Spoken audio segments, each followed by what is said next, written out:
सोमनाथ ज्योतिर्लिंग केवल दर्शन मात्र से ही मिट जाते हैं सारे पाप।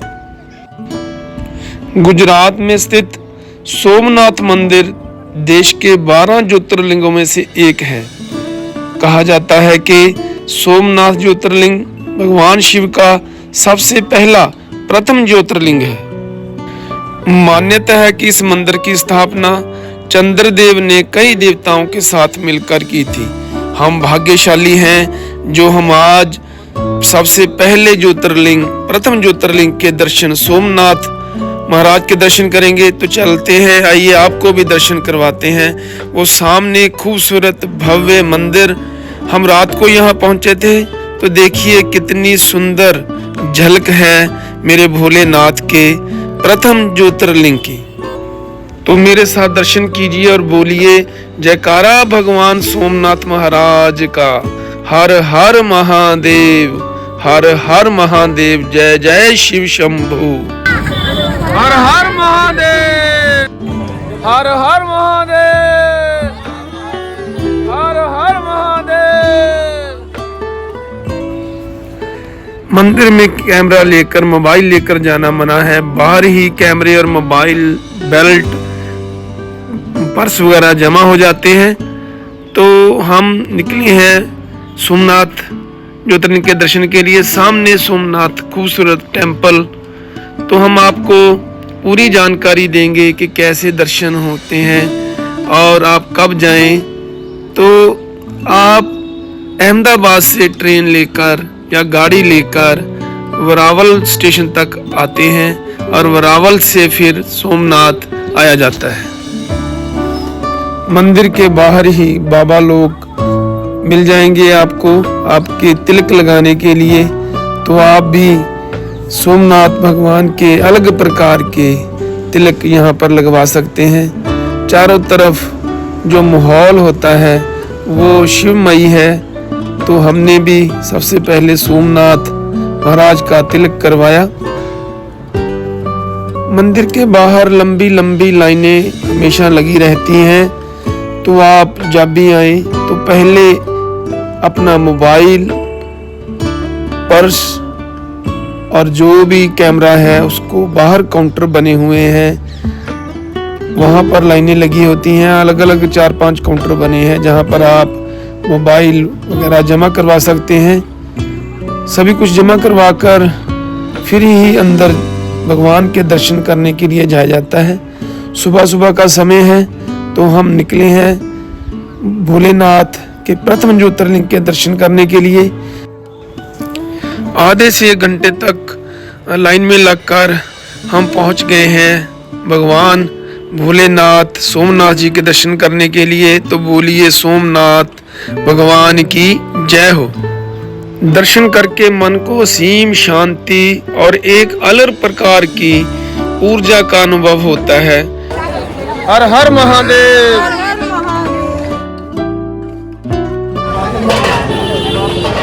जय हो बाबा सोमनाथ, हर हर महादेव। यहाँ आकर मन करता है कि सोमनाथ भोले शिव शंकर के दर्शन करते ही रहे, उसे निहारते ही रहे। हम यहाँ पर 2 दिन रहे। 2 दिन में हमने सुबह शाम रात को भी दर्शन किए।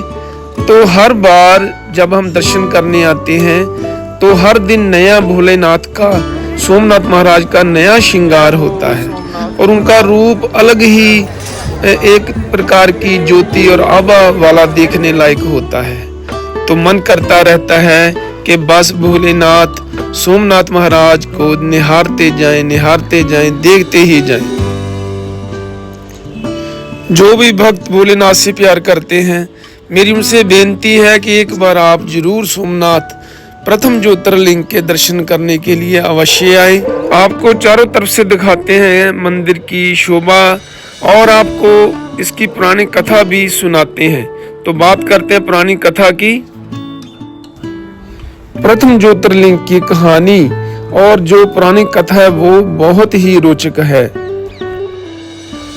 पुराणों में वर्णित कहानी के अनुसार सोमनाथ चंद्रदेव का ही नाम है। चंद्रदेव को वही सोम भी कहा जाता है। तो दक्ष प्रजापति की 27 पुत्रियां थी। उन्होंने उन 27 पुत्रियों का विवाह चंद्रदेव से करवाया। चंद्रदेव इस विवाह से काफी खुश थे, लेकिन वह अपनी सभी पत्नियों में से दक्ष की पुत्री रोहिणी को ज्यादा स्नेह प्यार करते थे, जिसके कारण दक्ष की अन्य पुत्रियां खुश नहीं थी। एक दिन राजा दक्ष की सभी बेटियां उनसे मिलने के लिए आई और उन्होंने बताया कि चंद्रदेव सिर्फ रोहिणी का ही ख्याल रखते हैं और अन्य पत्नियों से प्रेम नहीं करते। राजा दक्ष को इस बात का काफी दुख हुआ और वह चंद्रदेव से मिलने के लिए पहुंचे। उन्होंने चंद्रदेव को समझाया कि जिस तरह वह रोहिणी का ध्यान रखते हैं, उसी तरह से उनकी अन्य बेटियों का भी ध्यान रखें। चंद्रदेव ने राजा दक्ष को वचन दिया कि वह उनकी बात अवश्य मानेंगे।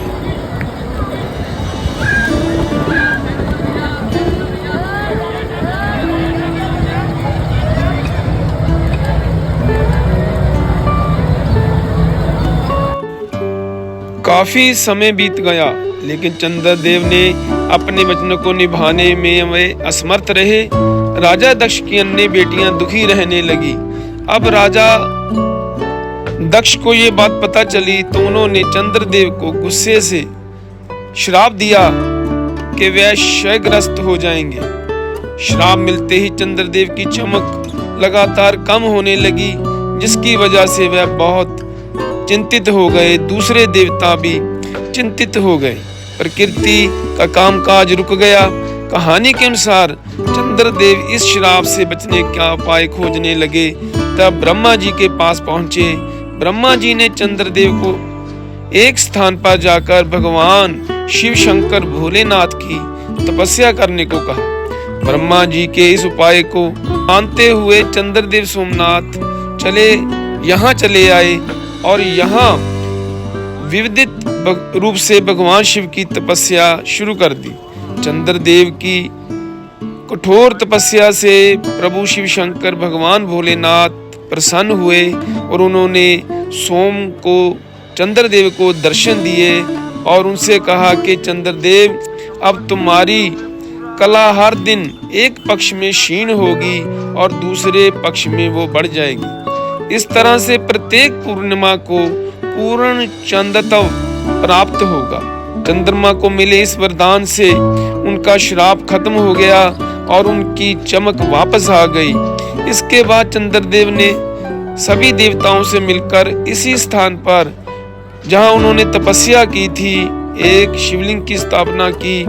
तब से वो शिवलिंग सोमनाथ मंदिर के रूप में प्रसिद्ध हो गया। तो बोलिए प्रथम ज्योतिर्लिंग सोमनाथ महाराज की जय। हर हर महादेव।